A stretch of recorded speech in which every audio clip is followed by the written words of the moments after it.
Hi, everyone. Welcome. Today is the third webinar of our Welcoming Economies 2022 program, Workforce Development for Working Class Immigrants and Refugees. My name is George Zavala. I'm the Western Regional Manager at Welcoming America. I'm based out of Austin, Texas, and I'm joined by the WE program team. So during today's webinar, we will cover the following. We'll do some welcome and introductions. We'll do an overview of inclusive workforce development systems, direct services, and trusted connector programs. We'll have a breakout activity. We'll then discuss advocating for more welcoming and inclusive workforce development systems. We'll have another breakout activity, and then we will wrap up, share some resources, and share some next steps. As a reminder for everyone, as you join on to the webinar today, if you wouldn't mind muting yourself as soon as you enter, just to prevent any additional noises or anything in the background. So some of today's objectives include participants familiarizing themselves with the range of workforce development approaches that local welcoming initiatives deploy to support working class immigrants and refugees in building skills, conducting job searches, securing meaningful employment, as well as developing and advancing careers. Another objective is that participants will have the opportunity to begin the process of mapping out their own workforce development ecosystems and identifying the roles that they can best pursue to create a more welcoming and inclusive workforce development ecosystem in their own community. So next, I'd like to share a little bit more about Welcoming America. Welcoming America is a nonprofit, nonpartisan organization that leads a movement of inclusive communities becoming more prosperous by ensuring everyone belongs. We believe that all people, including immigrants and refugees, are valued contributors and vital to the success of our communities and shared future. The Welcoming Network is composed of over 300 nonprofits and local governments working to build more inclusive and welcoming communities in the United States and abroad. Led by Welcoming America, the Welcoming Network is both a network and a movement driven by the conviction that communities make better decisions when residents of all backgrounds, identities, and perspectives are meaningfully engaged. So one resource and one tool that we use in a lot of our programming is the Welcoming Standard, which captures the core of what it means to be an inclusive community. It was developed in collaboration with local governments, advocates, and diverse experts. And with input from the public at large, the Welcoming Standard provides a comprehensive roadmap for immigrant inclusion and welcome work. The standard addresses a range of essential policies and programs from language access to hiring practices. The Welcoming Standard is organized by our framework categories, and those include government and community leadership, civic engagement, equitable access, education, connected communities, economic development, and safe communities. And so if we dive deeply into one area of the Welcoming Standard, you guessed it, it's economic development. So economic development is a critical part of any regional strategy for immigrant inclusion and can also be the framework for orientation for investing in immigrant inclusion work. The why, the case. In welcoming communities, all residents, including immigrants, can participate fully in the economy, and that's really the goal of our economic development framework category. And so next, I'm going to pass it over to Steve Tabachman.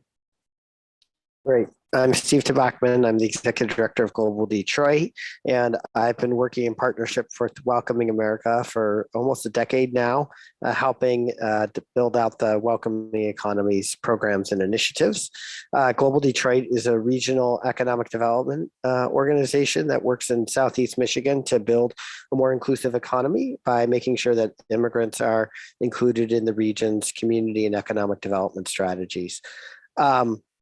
And I just want to apologize. I'm on day 2 of COVID. Day 2 is way better than day 1 for me. So I'm feeling like I'm not 100%, but I'm feeling so much better than yesterday. And so didn't want to cancel this exciting webinar. George, you can go to the next slide. So we're going to do introductions. And in the chat function, if you could all put your name, your organization, where you're calling from and what you're most excited to learn about today. That would be helpful. And in the interest of time, we don't have time to call on everybody, 24 different people, and and have them. So just put in the chat, put your name, your organization, yeah, and where you're calling from today and what you're excited to learn. I think one thing you're going to find today is that it's going to be very interactive. You're going to have a lot of time to work together. And I expect that you will all come out of here with some new opportunities and ideas. George, you were about to say something. I was just going to say, hey, Susan. I was just starting to welcome everyone, Lorraine, Abigail, Ethan, Joseph, Rita. It's great to have you all here today. Also, another small reminder is at the beginning in activity 1, we will do some time for you all to get to know your breakout group participants as well. So just wanting to take as much time to make sure you all know who's on the call and who you all are chatting with. So thank you so much for continuing to share in the chat. And one other thing is George had sent out some work. And so if you don't have, you should get those downloaded and open at some point in the next 15 minutes. And if you didn't get that email from George yesterday, just put your email in the chat and say you need the worksheets. So today's webinar is on workforce development for working class immigrants and refugees. This is a huge topic. There are so many different programs we could talk about, so many different ways to slice this. And the one thing I want you to leave this webinar with is how Welcoming America, the Welcoming Standard, and the Welcoming Movement think about local communities that are trying to build more inclusive and welcoming economies and in more inclusive and welcoming workforce development systems. The reality is that we could, oftentimes you go to conferences and suddenly somebody comes and they say, hey, we have, 15 staff people and we're doing this exciting workforce development and we have created our own coding lab for refugees and we're doing this great thing. We have this great corporate partnership and our annual budget is $4 million a year. And we know that a lot of welcoming initiatives or a lot of cities step forward into building more welcoming communities with one staff person. So this is designed for you to think about what is out there and how can you maximize your limited resources to build the most inclusive and welcoming workforce system. As we go through talking about workforce development systems, the model that is right for your community is the model that's right for your community. You do not need to pursue a particular model that sounds good. Your community is going to need certain types of jobs. You're going to have certain types of refugees and immigrants. You're going to have a certain labor force, and you're going to have certain resources that are available to you. You may or may not have a government actor in the workforce space that is very welcoming and inclusive and multilingual, or you may have nonprofits that are really skilled at this. So at the end of the day, the one takeaway I want you to have from this webinar is do what's right for your community. George, you can move to the next slide. So today we're going to go through and talk a little bit about direct service models. This is where you're providing a workforce development system to immigrants, in other words, a job training model or job placement program or contextualized English, meaning learning English as part of a career or part of a workforce. So like say health practitioners, who are nurse practitioners, how they're learning English to be health practitioners, or somebody who is maybe doing customer service, learning English around that. We're going to talk through direct service models. Those tend to be resource intensive. We're going to talk about trusted connector models, where your community is connecting with an immigrant or refugee community and helping to connect them with workforce development opportunities, and also are helping workforce development programs connect with immigrant and refugee communities. A third activity is being an advocate to make our other workforce development programs and opportunities more inclusive. A fourth thing to think about is how you engage in communications on changing the narrative about immigrants and refugees. And a fifth thing is about how one goes about getting funding sometimes for these things. We're going to go deeper on these first three topics, but we want you to be aware that, sometimes advocacy around or engaging in changing the narrative or funding can be an important activity. So these are all, as I said, different models to engage in. There are great programs around direct service models that you'll see refugee resettlement agencies, do workforce development, help refugees that come in get placed with jobs. There are a variety of ethnic community-based organizations or ethnic workforce development programs that provide, job training, job search, job placement services, do it in multiple languages.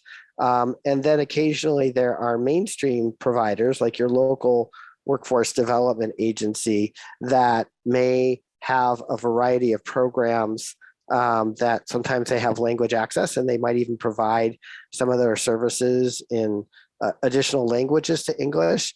Or here in the state of Michigan, actually, our state workforce development programs have a refugee and immigrant navigator. So there are a variety of different ways of programs that look at what are the particular background and skill sets of immigrants and refugees, what are the needs in the private sector labor force, for training, and how to really connect with people to help them look for jobs. There are a lot of things to think about when immigrants and refugees come to the U.S. workforce, including, that we have a whole system of using resumes and how those are written, and job search and job interview skills, and other things that are unique that sometimes are cultural breaks from the workforce or the economic systems, for cultural systems where people come from. Our resumes, we don't put a picture on them. We don't put our religion or marital status. When we go for job interviews, we like to shake people's hands. We like to look them in the eye. We like to hear from the job applicant about not so much about how their teams or the organizations they were part of succeeded, but how they individually played a role. So there are a variety of direct service models that are in existence that can help people and are targeted towards immigrants and refugees. As I said, those tend to be, if you're starting from scratch, expensive endeavors, and sometimes because it costs dollars to run, they require staff who are trained to support, and sometimes one of the strategies can be to get the mainstream workforce development training agencies, job search agencies, et cetera, to be inclusive of immigrants and refugees. This second model, which I'll go a little more into in a second, about trusted connectors, as I mentioned, sometimes connect immigrants and refugees to those direct service programs, and sometimes also serve as a connector for direct service programs to connect with immigrants and refugees. The advocacy models we're going to talk about later are about how you advocate for more inclusive workforce systems.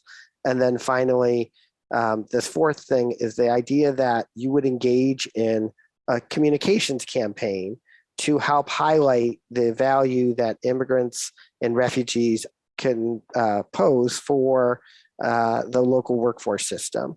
So sometimes by communicating that, hey, immigrants and refugees are a growing part of the workforce. I know a lot of us are in states like the Northeast and Midwest. I mean, America is rapidly aging and graying and losing workforce over time, particularly out of the pandemic. There's a labor shortage, and sometimes a communication, changing the narrative that immigrants and refugees, as our former Republican governor would say in Michigan, create jobs, they don't take jobs. Having that communication can sometimes really change how employers think about immigrants and refugees, how workforce development providers think about immigrants and refugees. And so that's another activity. And lastly, as I mentioned, the direct service models and even the trust or connected models and the advocacy models can be, and the changing the narrative model can be expensive. And so advocating for funding. And sometimes that is, approaching foundations and or corporations or state government, one of the major sources of funding in the workforce development is the Workforce Investment and Opportunity Act, or WIOA. There are a bunch of national providers like the National Skills Coalition that are experts on how local workforce agencies can access those funding streams to use them in ways that support immigrants and refugees. And so each of these topics we could do an entire webinar on. We just wanted to know that these 5 basic areas of work are areas that local initiatives think about. We're gonna move, and I am remiss to not have mentioned Betsy's book, Welcome to the USA, You're Hired. It's a really awesome book that talks about how the job sort of search job preparation model works, and I highly recommend it. Thanks for joining us today, Betsy. So these 5 models are all different activities that one could consider. We're going to spend most of today on these first 3 and get deep into how you can begin to think about these 3 areas for your own local work. Now I'm going to jump into discussing these first 2 models. And George, now we can go to the next slide. So when we talk about direct service and trusted connector programs, for the direct service models, some of them are going to focus, as I mentioned, on job search and basic skills. This is the basic piece about resume writing, about interviewing skills, about how to look through various websites. You know, we used to say want ads, but I don't think anybody goes to the want ads anymore to find jobs. So maybe I'm wrong, but you know, how to use monster.com and Indeed and other things to find jobs. And, you know, sometimes they do mock interviews for people, and they support them throughout the process to help them get placed. Another direct service is industry training, where they'll train immigrants and refugees or people from those communities in skills to be in retail, in commercial driver's license. So that's essentially truck driving and bus driving. You know, there's huge demand for drivers in this country, and immigrants are overrepresented in those communities. They could train them to work in restaurants, things like the Restaurant Opportunity Center, which exists in a few cities, which help people to develop careers in the restaurant industry, so that they're not just in the lowest paying positions like busboys and dishwashers, but move up through the chain of command.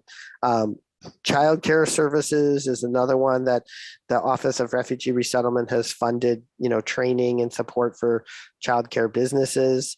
So there's direct service models where you could pick a particular industry in your community. You know, maybe you're in a community that has a natural resource like mining or something like that, and that's the growth of jobs. And so you want to train people to get into those industries. You know, in Michigan, manufacturing would be one. So how do we prepare immigrants and refugees for the manufacturing industry and give them the skills that they need? A third area of direct service would be vocational or contextualized ESL that I mentioned briefly before. And this would be English language classes around a job. Sometimes these are provided by employers. Sometimes, and actually I think for some reason this picture is taken from a program called English for New Bostonians, where employers are incentivized and provided ESL instructors if they provide ESL training while people are getting paid on the clock. And then the program provides the instructors and materials. And these are employers who may have a diverse workforce and want to improve the English skills of their workers. And so they provide ESL classes as part of the workplace training or professional development that they offer at the workplace. Sometimes these are contextualized for a particular profession. So it could be that we're just going to improve English skills for people who are working in the retail industry or something like that. And then a fourth direct service program sometimes is women focused programs. We're going to have a webinar next month on just welcoming economies and programs that are targeted towards women, but immigrant women can face unique cultural barriers to entering the workforce. And so some programs are focused on that.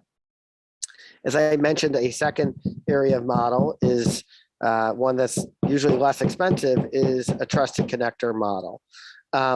First, and that is something sometimes referred to as natural helpers, but these are sort of assigning a volunteer in the community to work with new immigrants and refugees one-on-one so that they can help them acculturate to and integrate into the culture and community. And the idea would be that, and so that one-on-one person would provide a link to everything that the person needs, and maybe help them get their driver's license, maybe help them get their housing, but also help them think about their career and interview and getting a job.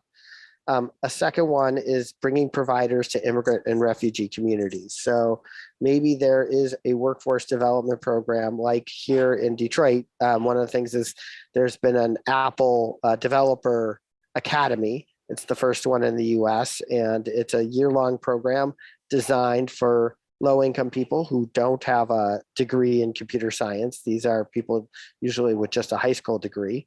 And over a year of subsidized training where they're actually getting a wage to get trained, they become an app developer for Apple that can use Apple products. And so what we've done as a trusted connector is over time, over the first two cohorts, we've been able to bring 3 different immigrants to the program and get them into the program. So it may be a workforce development program that's saying, hey, we have a program for commercial, CDLs. We train people to be truck drivers. We need more people to come into our program, and you will serve as the trusted connector to help connect them to immigrant refugee communities that may be interested in that opportunity. And another one is bringing, obviously, sometimes you'll be working with immigrants and refugees, and you'll bring them to other workforce development programs. The last area of trusted connector work is this idea of really training ethnic community-based organizations to be or convening them to help make sure that their communities have access to workforce development programs. So those are some of the various models about I see there's a question from Nadia that says, how are the employers incentivized to implement English classes? Is there a funding source for employers to pay their employees? Why in ESL? No, so the program in Boston, New English for New Bostonians, is that the ESL instruction is provided for free. That's the incentive. But the requirement of the employer is that they are on the clock and get paid for the time that they are in the ESL. So you need an employer who's committed to wanting to upskill the English language abilities of their workforce. Okay, George, you can go to the next slide. We're about to go to our first activity. And in this activity, we're going to break out into groups. And George, do you want to take us to the breakout? Yes, so in your groups, you will have a few minutes to introduce yourselves. You will then spend the first about 5 minutes working off of that worksheet that we sent you, and then you will answer a question together as a group. You'll come back, and then Steve will present again. So I'm going to open up all of the rooms, and then we'll be back in about 15 or so minutes. So see you all soon. Welcome back, everyone. So for the next 5 minutes, we're just going to go around, ask the facilitators to share one comment or a gap that their group shared as we had this conversation. So I will start off with Jordan. All right, that's me. So one thing that seemed to resonate across our group was the lack of language access and how that prevents people from accessing what programs actually are available. Thanks, Jordan. Next, I will go with Maya. One important issue shared in our group was the need for legal support and a severe lack of immigration attorneys, particularly there being 6 in South Dakota. Wow. Thank you, Maya. Next, Sloan. Sure. Thanks, George. So we had LA, New York, St. Louis, and Dayton in the room. And what I found to be really interesting is across all those cities with such different identities and populations, that everyone agreed that we need stronger systems to organize and coordinate all of the resources that are available. So they just seem to be scattershot and there's not an easy access point. So that is sort of an idea that we all had in common. Thanks, Sloan. That kind of echoes what my group shared about a lack of coordination, which led to duplication of resources and programs. So that sounds like that's a pretty common theme. I will now pass it back over to Steve. Let me start sharing my, are there facilitators or we program team, any other comment or note that you'd like to add? I just know that our group, we were barely getting into the discussion, and that I felt it important to note that, we designed this webinar to really give you that tool. That sheet is something you can take home after this and spend more time with. Invite your colleagues that are engaged in your welcoming initiative with you to think this through. And then one thing we really didn't have time, we identified some gaps, but we really didn't get into too much. What would a direct service model look like solving that gap, and what would a trusted connector? Sometimes one or the other is going to be really important. We were talking about women-focused programs and the lack thereof, and that needs a direct service component. It doesn't make a sense to have trusted connectors if you don't have anybody providing that service. So again, just that these sheets are designed for you to do work with after the webinar as you're thinking about these programs. Thanks, Steve. I'm going to go ahead and share screen, and then you can take it away. Great. So we're going to jump into the advocacy portion of this. And the idea here is that, I would say increasingly Global Detroit, when we started 15 years ago almost now, we were sort of like, tell us the right, very scintillating program that is, this very specific new program that's going to solve our issues for immigrant integration.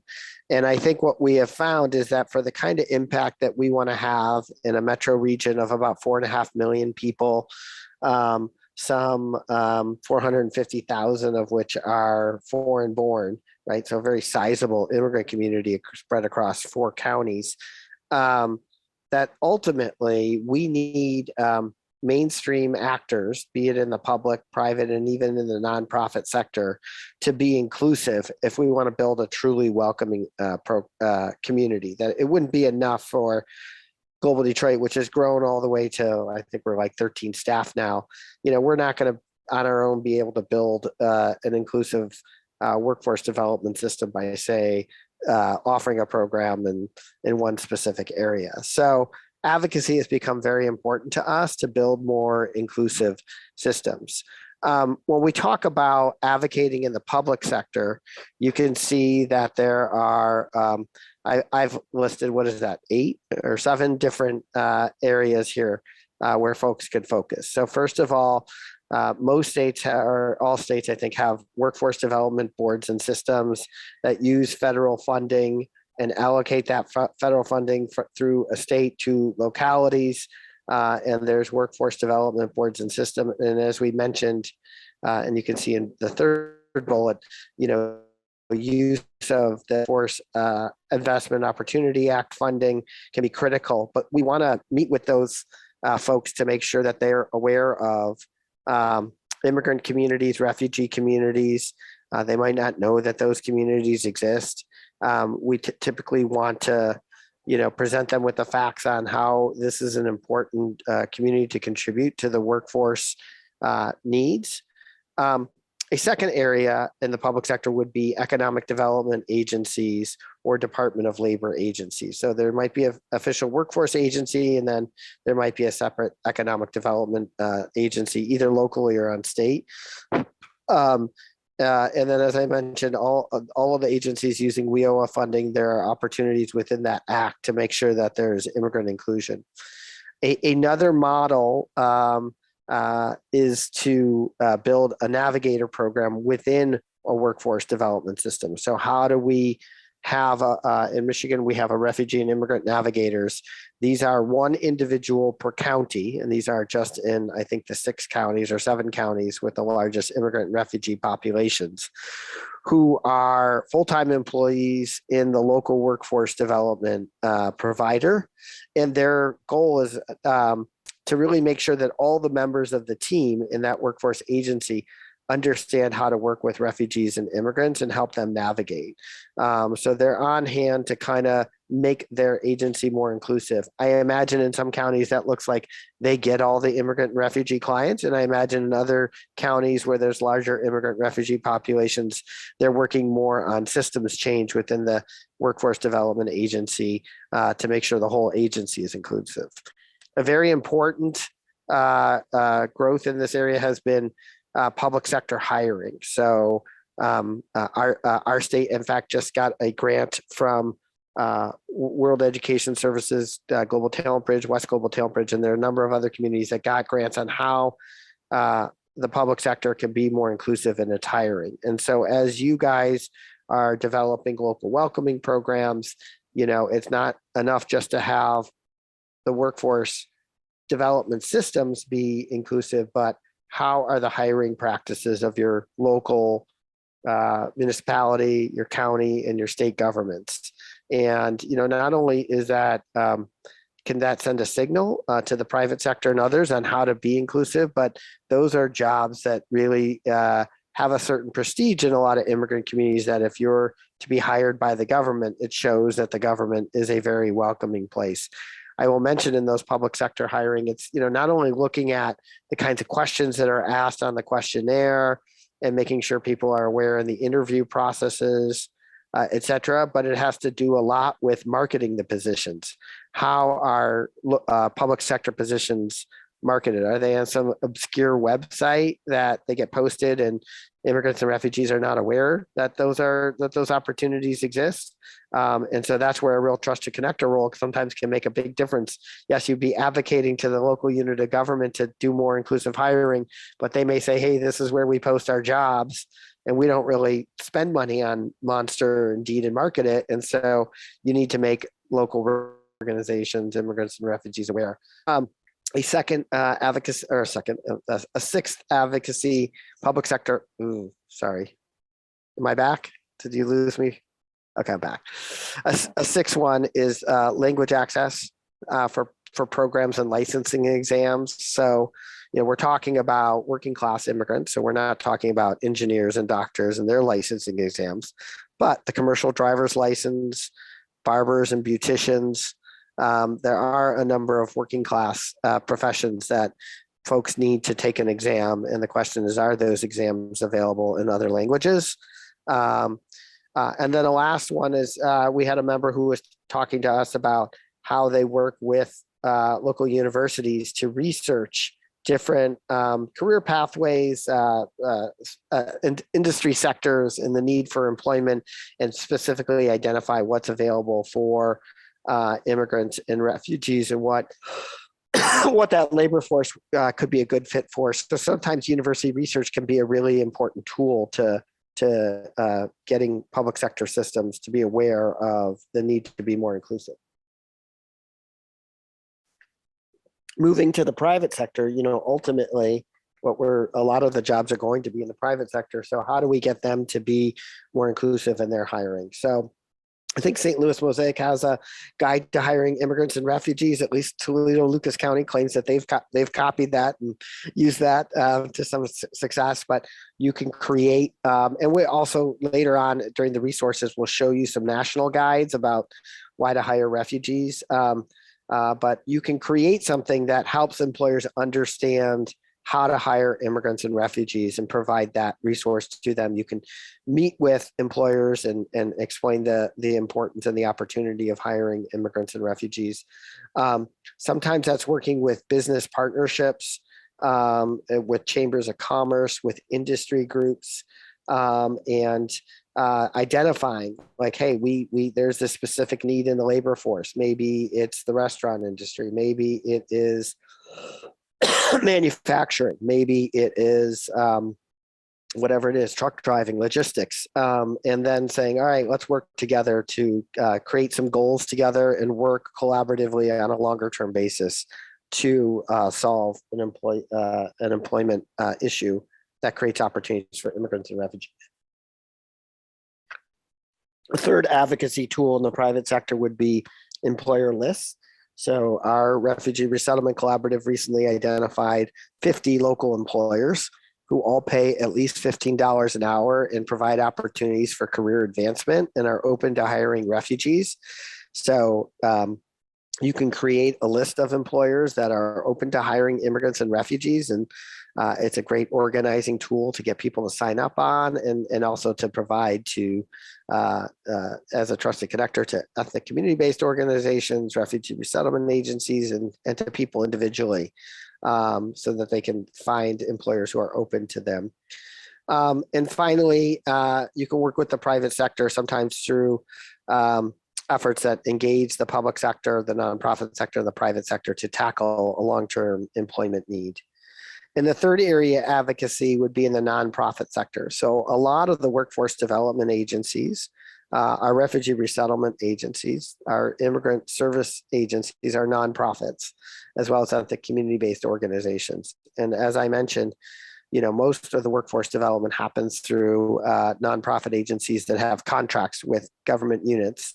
And there may be inclusive practices, language access practices that can help them. And they have numeric goals usually on their contracts with the public sector. So a local workforce nonprofit that does workforce training and development, will typically get a larger grant from the government, and they will have goals of how many people they're going to serve and place in jobs. And I think sometimes making them aware that there are immigrants and refugees that absolutely count towards WIOA numbers, and that they might need this special kind of outreach. We mentioned women only. It might mean that they need language access. It might mean that they need a little more intense support on the soft skill development, the resume writing, the job search tools, the cultural norms, all of those kinds of things. And so working with those advocating work and working with those nonprofit sector organizations to change policies. So all of this is about really working with other organizations than the Welcoming Initiative that you're involved with, and getting them to change their or expand their practices to be more inclusive. And that is a way sometimes that you can create sustainable, long-term change, where you don't have to raise a whole bunch of money, you don't have to hire a whole bunch of staff, you don't have to do a bunch of direct service, but you can create so that your community, that the mainstream workforce development systems and operatives are open to immigrants and refugees. I see there's a question. How do we advocate for incentives in the GED company to offer GED in more languages than English and Spanish? That's a great question. So yeah, I don't know much about who provides the GED testing and certification. Is that a national company, or is that done in each community separately? Does anyone know? It's a national company. I think I'm struggling to find the website, but it's a national company. So George, I think you're gonna take us to the next breakout. I could actually jump in, George, if that's helpful. Yes, Yeah, I think that's good. Sorry. So we're going to go back into groups and dig into advocacy a little bit more. We're going to use the same format. You'll have a facilitator who can take notes on the Jamboard. I think we're pretty good on time. So we have about 13 minutes in the breakout, and then we'll come back out here to the big room just to talk about big picture takeaways from your conversations. Welcome back, everyone. I hope that the second activity breakout group was had fruitful conversations. So I guess we can hear from some of our facilitators. We can start with Maya. To share, actually, my group's having a really great conversation, but I will just share one, and that is you can, establish better relationships between chambers of commerce and local politicians. Thanks, Maya. Next, we'll go over to Maria. So one key thing that we discussed was the relationship between a lot of organizations and governmental governmental organizations to create a connection with the communities that they are serving, which is very crucial. Thanks, Maria. Slum? Great, thanks, George. So we found that a lot of advocacy efforts within our group were really targeted at the Capitol or City Hall, often fighting for limited resources and trying to keep the doors open and providing the resources that are essential in the community. One sort of emerging need that was coming up related to our first report out is really getting a better sense of the models that exist for centralized sort of platforms or even library-based programs to really get all of these resources in one place and accessible. So that's a call out to Welcoming America to maybe bring together some best practices on that. Thanks, Sloan. Next, Jordan.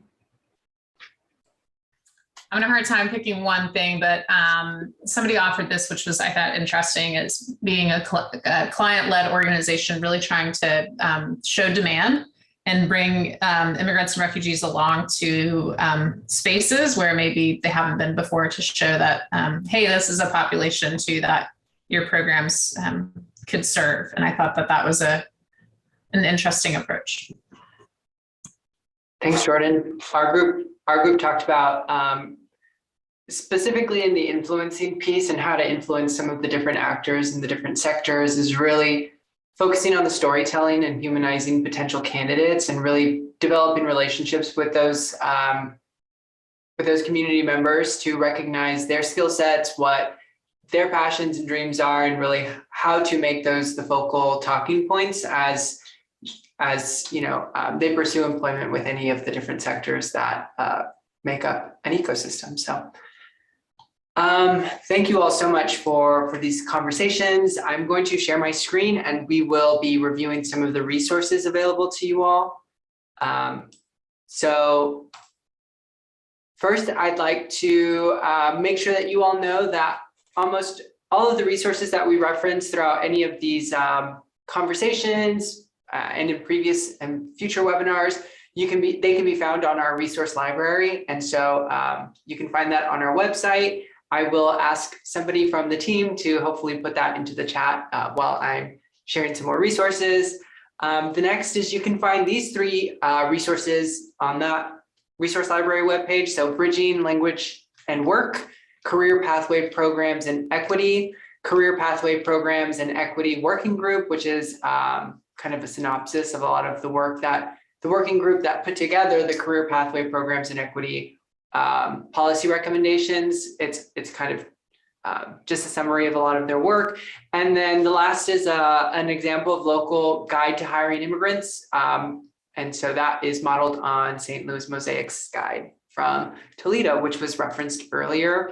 And then as a reminder, you can always reference the following tools for your economic development work, and that is Guide to Immigrant Economic Development, the IEDC Economic Development Journal, and of course, the Welcoming Economies Playbook.